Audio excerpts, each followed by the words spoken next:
हरे कृष्णा कृष्ण कृष्ण हरे हरे, हरे राम राम राम हरे हरे।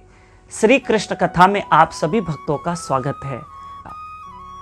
ये बापूजी की कृपा से हमारा पहला प्रयास है कि हम एवरी संडे लगभग हम आपको जो व्हाट्सएप पे ऑडियो कथा भेजते हैं, पर संडे संडे हम आपको वीडियो कथा भेजेंगे। वीडियो में हफ्ते में एक बार, और शॉर्ट एंड स्वीट होगी। तो आइए मैं आज की कथा बताता हूं। भगवत गीता के चौथे अध्याय में भगवान श्री कृष्ण ने कहा, हे अर्जुन, ये यथा माम प्रपद्यन्ते तांस तथैव भजाम्यहम्। जो जिस भाव से मेरा भजन करेगा मैं उसको वैसा ही परिणाम दूंगा। कहते हैं, जब भगवान श्री हरि शेष नाग पे लेटे हुए थे, माता लक्ष्मी चरण दबा रही थी। ऐसे में एक कछुआ, बड़ा सौरा कछुआ, जो उस समुद्र में तैरते हुए आया और वो शेषनाग के ऊपर चढ़ रहा था। आपको पता है ना, शेषनाग एक शैया की तरह होता है, एक पलंग की तरह। तो वो चढ़ रहा था वो कछुआ, क्योंकि वो भगवान श्री हरि के चरण स्पर्श करना चाहता था।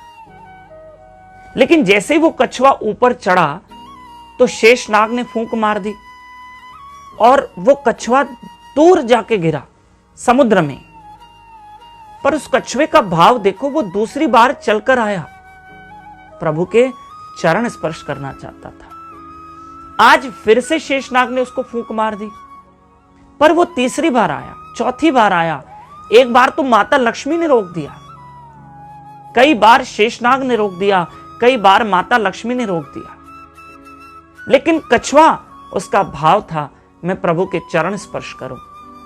प्रिय बंधुओं, आखिर भगवान ने उस शेष नाग पे सोए हुए मेरे प्रभु ने कछुए को हाथ दिखाकर मानो ऐसे कहा कि तुम्हारा ये भाव मैं जरूर पूरा करूंगा। आप इस बात को मानिए कि वही कछुआ त्रेता युग में केवट बना।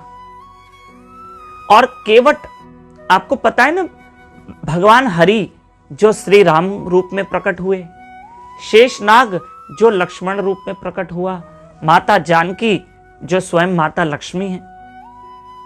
अब देखो, जब ये तीनों वनवास के लिए निकले तो बीच में वो नदी पार करनी थी, सरयू नदी, सरजू नदी, और केवट मिला।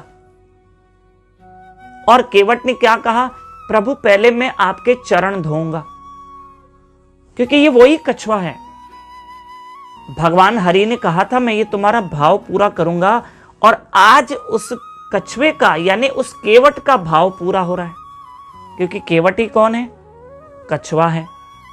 यहां भी देखो, जब केवट ने कहा प्रभु मैं आपके चरण धोना चाहता हूं, फिर ही अपने नाव में बिठाऊंगा, तो लक्ष्मण ने कहा भाई आप क्यों चरण धोना चाहते हो?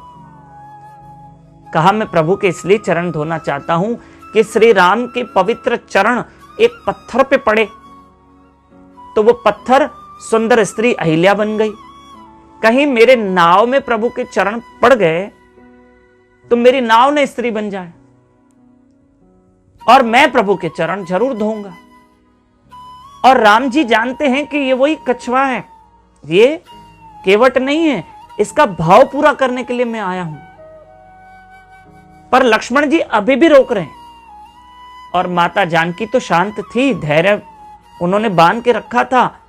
लेकिन फिर भी राम जी ने रोक दिया, लक्ष्मण को रोका कि नहीं, इसको भाव पूरा करने दो, ये मेरे चरण धोना चाहता है। और भगवान राम ने केवट से चरण धुलवाए, केवट ने चरणों को स्पर्श किया, और किसी तरह भी मेरे भगवान ने उस भक्त के भाव को पूरा किया। और गीता में कृष्ण कहते हैं जो भक्त का भाव है वो मैं पूरा करता हूं। आप भाव रखिए मेरे प्रभु के प्रति, वो भाव जरूर पूरा होगा। भाव कैसे बने भगवान के लिए? हम अच्छे अच्छे भाव रखना चाहते हैं प्रभु के लिए, तो वो भजन से भाव बनेगा। हरे कृष्ण कृष्ण कृष्ण हरे हरे, हरे राम राम राम हरे हरे। भजन अच्छा होगा तो भाव अच्छा होगा, और भाव अच्छा होगा तो देर सवेर कृष्ण उस भाव को पूरा जरूर करेंगे। धन्यवाद। आज की कथा का कोड वर्ड होगा श्री राम। और हमारे साथ व्हाट्सएप पे, सोशल मीडिया पे जुड़ने के लिए आप अगर घर बैठे कथाएं प्राप्त करना चाहते हैं तो हमारे इस नंबर पे कांटेक्ट कीजिए 7066727666 पे। धन्यवाद। आज की कथा को विराम। हरे कृष्ण।